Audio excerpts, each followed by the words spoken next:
What's up everybody, this is John with John Fair Innovations and I'm so excited to bring you yet another math lesson.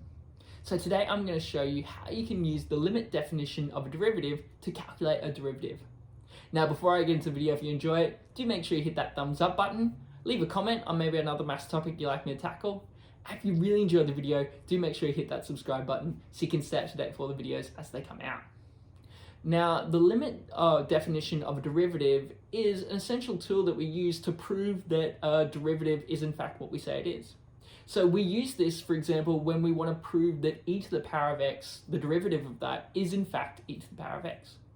Today, though, we're going to do a little bit simpler so I can show you how to actually use the formula. And on another video, I'll show you how you can use this to prove that e to the power of x, the derivative, is in fact e to the power of x.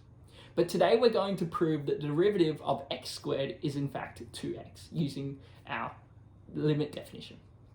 So the limit definition formula is defined as the derivative of function x equals the limit as h approaches 0 of function x plus h minus function x all over h. Now, when we're talking about function x, well, it's going to be x squared because that's what we're saying. So a lot of times you might see it as y equals x squared. It means the same thing, but today we'll be saying function x. And also, don't get too caught up on h or delta x, because a lot of times people write this formula as delta x instead of h. It means the exact same thing. I was always taught with h, so that's why I've always been trained to use it that way. But if you use delta x, it means the exact same thing. So we've got function x. We don't need to do anything with h. H will be taken care of later when we deal with our limit part of our formula. So all we now have to worry about is function x plus h. And all function x plus h is we add h to wherever we see an x value. So our function is x squared, so all we do is we add h to where the x is. So this is now going to read as x plus h all squared. Now remember, because we're adding it to the x, and the x is being taken to the power of 2, so that means x plus h needs to be taken to the power of 2. So now our formula will read the limit as h approaches 0 of x plus h all squared minus x squared all over h. And now what we do is we use algebra and expansion techniques in order to solve our formula.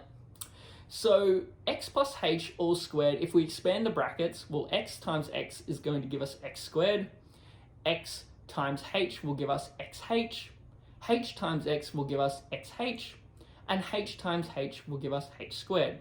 And when we join the two like terms together, it's going to read as x squared plus 2xh plus h squared. So now we can put this back into our formula and hopefully we'll be able to cancel out some terms. So our equation now will read the limit as h approaches 0 of x squared plus 2xh plus h to the power of 2 minus x squared all over h. Now we can see that we actually have like terms with our x squared, so we can cancel these out. So now our formula is going to read the limit as h approaches 0 of 2xh plus h squared all over h. And as we can see on the top function, both of them are being multiplied by the factor of h. So we can take this out and we can rewrite our equation as the limit as h approaches 0 of h multiplied by 2x plus h all over h. Now, these two will actually cancel out now. Think about it. If you multiply something by 2 and then you divide it by 2, they're going to cancel out. So think of it like, if I go 2 times 6, well, that's 12. And then I divide it by 2, that's going to bring me back to 6. It's the same thing as if I multiply by h and then divide by h. They're going to cancel each other out. So now my formula, because these two will cancel out, will actually read as the limit as h approaches 0 of 2x plus h. And now we factor in our limit as h approaches 0.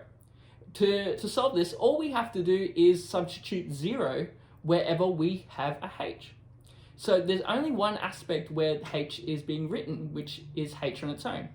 So now our formula is going to read 2x plus 0, and 2x plus 0 is in fact 2x. So we've proved it. We've proved that the derivative of x squared is in fact 2x, using the limit definition of a derivative. Well, thank you so much for watching. Hopefully you enjoyed that. Do give it a try yourself. Maybe try it maybe with x cubed, or maybe try it with 2x. Try it with a different number, a variable, a different function. You know, it's really great practice. But always stay safe, be kind to one another, and I'll see you next time.